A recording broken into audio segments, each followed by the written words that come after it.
बहुत स्पष्ट और सीधा उत्तर यह है कि भारतीय जनता पार्टी को, माननीय नरेंद्र मोदी को सांप्रदायिक और धार्मिक ध्रुवीकरण के अलावा और कोई राजनीति आती ही नहीं है। उनका पूरा पाठ्यक्रम इसी पर केंद्रित है। तो उनकी व्यवस्था है कि वे विकास को एक तरफ धर के आएंगे अंत में इसी पर, और वे आ गए हैं। कि माननीय नरेंद्र मोदी जी ने कहा कि गाय पर बात करना अपराध हो गया है। उन्होंने कहा हम पूजनीय है, माता है, आदि इत्यादि।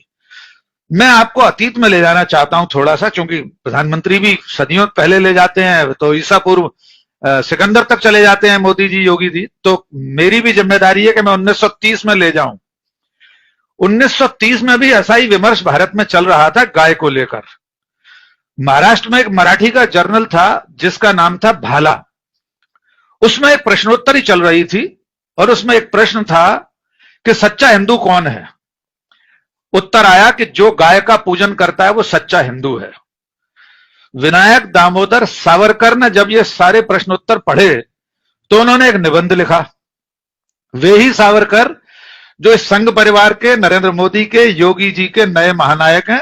नए मैं इसलिए कह रहा हूं कि आज से 20-25 साल पहले तक संघ भी चिमटे से भी सावरकर को हाथ लगाने को तैयार नहीं था, और अब राष्ट्रपिता महात्मा गांधी को रिप्लेस करके सावरकर को स्थापित करने पर जुटे हैं।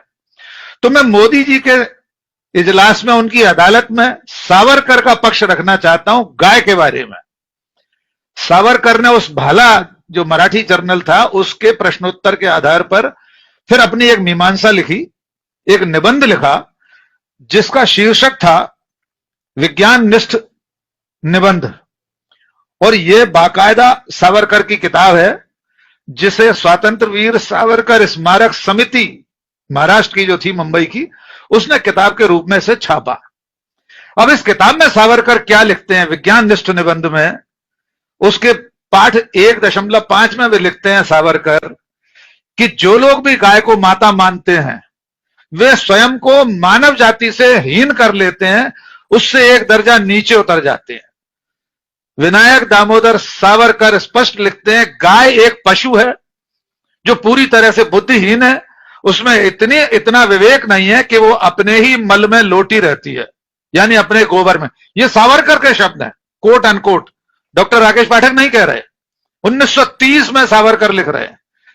इस लेख में सावरकर ने यह भी लिखा है कि जो मुगल आक्रांताओं के समय पराजय हुई है वो इसलिए हुई है कि गायों की रक्षा में लगे रहने वाले लोग उस युद्ध कौशल को भूल गए थे।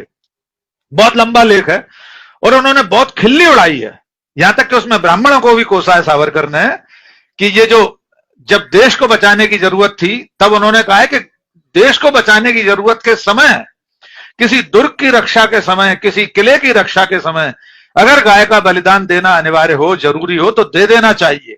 सेना के पास अगर खाने के लिए कुछ ना हो तो गाय को मारकर खाया जा सकता है, यह लिखा है। सावरकर के उस आलेख का शीर्षक है मराठी में गौपालन हवे गौ पूजन नभे, यानी गाय का पालन करना चाहिए, उसके पालन पोषण में कोई बुराई नहीं है क्योंकि वो एक उपयोगी पशु है, लेकिन पूजन नभे, उसका पूजन करना नहीं चाहिए, ये सावरकर कह रहे हैं। तो माननीय नरेंद्र मोदी जी एक बार ये कह दें कि सावरकर गलत थे गौ पूजन को लेकर, और अगर अब भी इस देश में बहुत सारे लोग गाय को माता नहीं मानते, उसका पूजन नहीं करना चाहते, तो इसमें अपराध नहीं है जो नरेंद्र मोदी जी कह रहे हैं। एक बात। अब मैं दूसरे विषय पर आता हूं। उन्होंने कहा कि डेयरी सेक्टर पर ध्यान देने की जरूरत है इस समय। तो माननीय नरेंद्र मोदी जी का इतिहास बोध और इतिहास ज्ञान हम सब जानते ही हैं। वे गोवा में पुर्तगालियों की मौजूदगी के समय पूरे देश को मुगलों से शासित बता देते हैं, जबकि मुगल 26 साल बाद आए थे।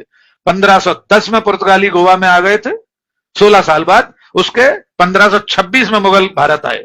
खैर, तो उन्हें यह भी बताना जरूरी है कि जिस डेयरी सेक्टर की चिंता आज वे कर रहे हैं, इसकी चिंता भारत में बहुत पहले कर ली गई थी। 13 जनवरी 1970 को ऑपरेशन फ्लड शुरू हुआ था, जिसे हम दुग्ध क्रांति और श्वेत क्रांति के रूप में जानते हैं। वर्गीज कुरियन का नाम भी जानते होंगे नरेंद्र मोदी जी।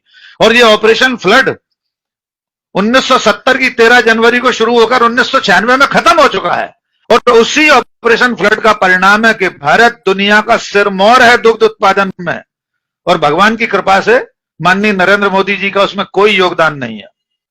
तीसरी बात, अमलेंदु जी ने भी कहा और अभी हमारे उत्तराखंड के साहब ने भी कहा कि जो गौ मांस के व्यापारी हैं, कारोबारी हैं, उनके बारे में भी मालूम होना चाहिए नरेंद्र मोदी जी को कि देश इनके ही कार्यकाल में, अभी आंकड़ा भी दिया दिनेश जी ने और अमलेंदु जी ने, कि 2014 के बाद से अब तक भारत गौमांस के सबसे बड़े निर्यातकों में पहले और दूसरे नंबर पर पहुंच चुका है।